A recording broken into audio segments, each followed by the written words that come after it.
خواتین و حضرات آداب. داستان گوئی کی محفل میں آپ کا خیر مقدم، آپ کا استقبال ہے کہ آج کی داستان خاصم خاص اس محفل میں داستان گو سید ساحل آغا آپ کا استقبال کرتا ہوں اور میرے ساتھی ہیں منہاج محمد خان. تو ساتھیوں، آج داستان جو ہے کرونا وائرس کے پریونشن کے نام. تو شروع کرتے ہیں. سامعین، ہوا یوں کہ دور دراز گاؤں میں ایک سیٹ کی یہ آرزو کہ وہ کیسے مالدار بن جائے اور اتنا مالدار بن جائے کہ اس سے زیادہ زمینیں کسی کے پاس نہ ہوں. وہ ہر وقت بے چین رہتا، رد و پیش کے عالم میں رہتا. ایک روز وہ اپنے گھر کے صحن میں بیٹھا تھا کہ اسے تبھی داستان کو جاتا دکھا اور سیٹ نے کہا، میاں داستان گو، ذرا پاس تو آؤ، ہمارے پاس تو بیٹھو. میاں، تم تو پورا دن شہر شہر گاؤں گاؤں گھومتے رہتے ہو، کیا تمہیں کبھی ایسا نہیں لگا کہ ہمارے پاس بھی آ کر بیٹھو؟ اصل میں بات یہ ہے، تمہیں تو پتہ ہی ہے ہمیں زمینوں کا شوق ہے، اور زمین خریدے تو کیسے، کیونکہ پیسے بہت کم ہیں.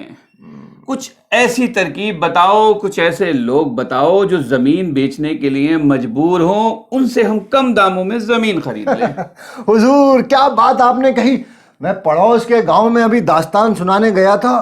وہاں کی سیٹھانی ہے نا، ان کا کوئی نہیں اس دنیا میں. وہ اپنی زمینیں بڑے سستو دام فروخت کر رہی ہیں. حضور آپ جا کے انہیں کچھ اپنی پریشانی دویدھا بتائیں گے تو ممکن ہے بہت سی زمینیں وہ آپ کو یوں ہی تحفے میں دے دیں. حضور کم داموں زمین زیادہ وہیں مل سکتی ہے. بھائی واہ، کیا بات کہی ہے، کیا بات کہی ہے تم نے. داستان گو، ہم تمہارے قائل ہیں، تمہارے پاس ہر چیز کا جواب ہے. حضور حضور. سامعین، ہوا یوں کہ اگلے روز ہی صبح سیٹھ نے اپنا سامان باندھا، سواری لی اور وہ جا پہنچا اس بوڑھی خاتون کے پاس کہ سیٹھ نے جاتے ہی اپنی دویدھا پریشانی ان سے بیان کی. اماں، حالات ایسے ہیں کہ ہم دو بھائی ہیں اور زمین ہماری بہت کم ہے. کیا ایسا ممکن ہے کہ میں آپ کو کچھ رقم ابھی عطا کر دوں اور آپ مجھے ایک زمین کا اپنا حصہ، ایک بڑا سا حصہ زمین کا مجھے دے دیں اور باقی رقم میں آپ کو کچھ وقت کے بعد دے دوں؟ کیا ممکن ہے؟ لیجئے صاحب. سیٹھ نے جال پھینکا، وہ بوڑھی مائل ہوئی، اس نے زمین دی اور بقیہ زمین کو کہا کہ تمہارے نام اور رقم چاہے جب ادا کرنا، برس دو برس بعد ادا کرنا. سیٹھ آیا پہنچا کہ چند روز بعد ہی اسے خبر ملی کہ داستان کو اس سے بھی لمبی لمبی داستانیں، کہانیوں، دویدھا پریشانی بتا کے اس سے زیادہ زمینیں پہلے ہی اپنے نام کرا چکا تھا. اب سیٹھ کو یہ بے چینی کہ میں کیسے اس سے بڑا زمیندار بنوں. سیٹھ بے چینی کے عالم ایک روز اپنے صحن میں ٹہل رہے تھے کہ پھر وہی داستان کو دکھائی دیا اور سیٹھ نے فوراً کہا، میاں داستان کو، ذرا پاس تو آؤ. بھائی آپ سے یہ امید نہ تھی ہمیں. ہم سے تو کہا زمین کا، لیکن ہم سے زیادہ آپ ہی زمین لے آئے وہاں سے. میاں، آپ کو تو معلوم ہی ہے ہمیں بہت شوق ہے زمینوں کا، اور اب وہاں اتنی زمین بھی نہیں ہے کہ ہم لے سکیں. ہمیں کوئی ایسی جگہ بتاؤ جہاں ہم اپنی زمین کو اور بڑھا سکیں اور وسیع کر سکیں اپنا دائرہ. حضور آپ نے کیا بات کہی. حضور یہ پہاڑی کے پار حکومت ایک نیا نگر، نیا شہر آباد کر رہی ہے. اکثر زمینیں ہر انسان، ہر مخلوق کو مفت دے رہی ہے، اور اگر آپ زیادہ زمینیں لینا چاہیں تو بے حد مختصر نذرانے پہ آپ بڑی زمین کے مالک ہو سکتے ہیں. کیا واقعی جی ایسا ہے؟ بالکل حضور. تو چلتے ہیں میاں، ہم صبح ہی چلیں گے وہاں پر. اگلے روز سیٹھ نے سامان باندھا، نئے نگر پہنچا اور زمین اپنے نام کی مفت کی اور بقیہ زمین بہت کم دام پہ اپنے اختیار میں کی. لیکن ایک اور دویدھا اور پریشانی نے آ گھیر لیا جب اسے معلوم ہوا کہ اس نگر میں ایک اور بڑا زمیندار ہے جس کے پاس اس سے زیادہ زمینیں ہیں. اب سیٹھ پہلے سے زیادہ بے چین ہو اٹھا کہ آخر کیسے وہ سب سے بڑا زمیندار بن جائے. اسی بے چینی کے عالم میں وہ اپنی زمینوں پہ ٹہل رہا تھا کہ اسے دور ایک بار پھر داستان کو دکھا اور سیٹھ نے کہا، میاں داستان کو، ذرا ادھر تو آؤ. بھائی تمہارے پاس ہمارے ہر پریشانی کا حل ہوتا ہے. اب یہاں پریشانی یہ ہے کہ ہم سے بڑا بھی زمیندار یہاں موجود ہے، اور تمہیں تو معلوم ہے کہ ہمیں سب سے بڑا بننے کا شوق ہے. ہمارے پاس اتنی زمین ہو کہ ہم وہاں پورے دن میں سفر بھی نہ کر سکیں. تو کوئی ہمیں ایسی جگہ بتاؤ جہاں سے ہم بہت زیادہ زمینیں بہت کم داموں میں خرید سکیں. حضور آپ نے کیا بات کہی. لیجئے میں آپ کو اس کی راہ سجائے دیتا ہوں. حضور یہ جو پہاڑی دیکھتے ہیں نا آپ، اس پہاڑی کے پار چرواہوں کی ایک بستی ہے. ان کے پاس بہت زمینیں ہیں، بے تحاشا زمینیں ہیں، لا تعداد رقبہ ہے. حضور وہ بڑے کم داموں پہ آپ کو زمین فروخت کر دیں گے. آپ ان کے لیے تحفے لے کے جائیں. آپ تحفے لے کے جائیں گے، ان کا سردار بے حد خوش ہوگا. اگر مفت نہ دی تو بے حد کم داموں پہ آپ کو بڑی زمین دے گا. ٹھیک ہے، تو میاں داستان گو، تم نے پھر ایک بار ہمیں خوش کیا. ہم صبح ہی وہاں چلیں گے. ضرور. تو سیٹھ نے اگلے روز اپنا سامان باندھا، اپنے ساتھ میں چند تحفے لیے. علاقے کے سردار کے نام سیٹھ پہاڑی کے پار چرواہوں کی اس بستی میں پہنچا. سردار کو دیکھا، اسے تحفے دیے. اس کے ارد گرد چند لوگ اور موجود تھے. سردار نے کہا، میاں تم تحفے لائے ہو، ضرور کوئی مقصد تو ضرور ہوگا. کہو کیا چاہتے ہو؟ جناب، میں بہت چھوٹا سا آدمی ہوں. میں یہ چاہتا ہوں کہ آپ اپنی زمین میں سے کچھ حصہ مجھے بھی دے دیں. اب مجھے بتائیے اس کے لیے کیا کرنا ہوگا. زمینیں تو ہمارے پاس بہت ہیں، بس 1000 روپے دے دو اور 1 دن کی پوری زمین تمہاری. 1000 روپے میں 1 دن کی زمین؟ حضور میں کچھ سمجھا نہیں. میاں داستان کو تم انہیں سمجھا کے نہیں لائے. چلو ہم بتائے دیتے ہیں. تم ہمیں 1000 روپے دو، بدلے میں تم 1 دن میں جتنی زمین کا دائرہ چکر پیدل لگا سکو گے وہ تمام زمین تمہاری. بولو منظور؟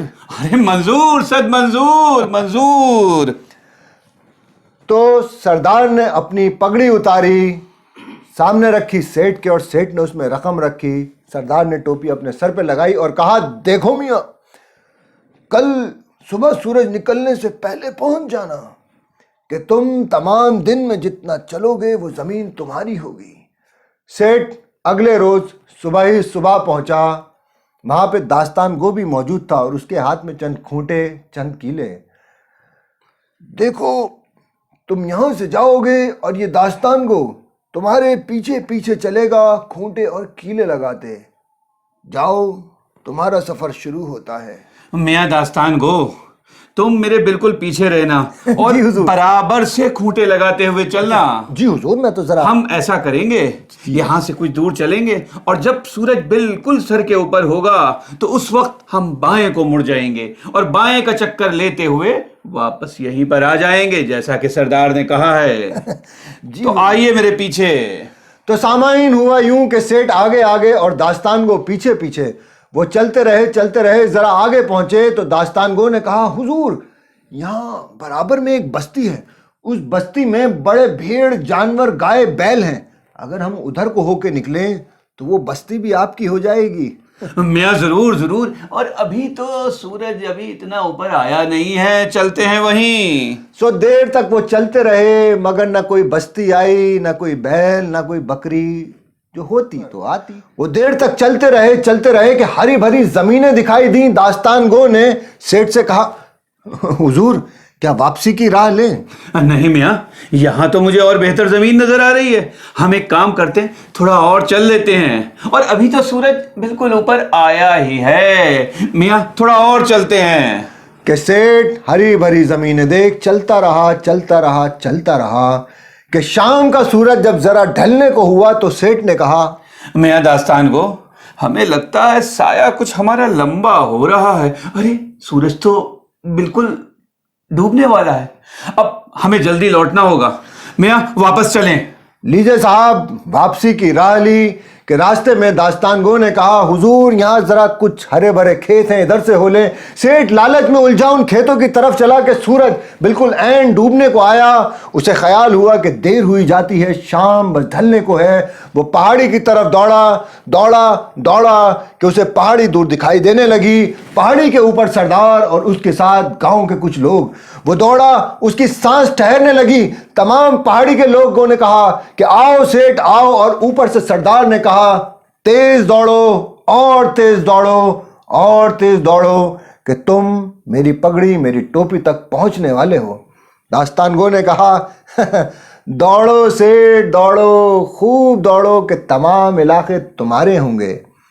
وہ تیزی سے دوڑتا رہا کہ آخر سانس پھولنے لگی۔ وہ تیز دوڑا، اسے ٹھوکر لگی، وہ گرا کہ سردار کی آواز آئی اور تیز دوڑو اور تیز۔ وہ پھر اٹھا، پھر ٹھوکر لگی، اس کی سانس پھول رہی تھی، وہ زمین پہ گرا، پتھر اس کے ماتھے پہ لگا اور گرتے ہی اس کے منہ سے نکلا ارے کیا کروں، صرف 2 گز کا ہی تو فاصلہ رہ گیا ہے، یہ بھی شاید۔ صرف 2 گز کا فاصلہ، اور سیٹھ نے اپنی سانسیں وہیں جسم سے چھوڑ دیں۔ سردار قریب آیا اور اسے غور سے دیکھنے لگا۔ لے جاؤ اسے بھی اور دفن کر دو 2 گز زمین گڑھا کھود کے، جہاں اس کے جیسے نہ جانے کتنے دیوانے ہیں وہیں موجود۔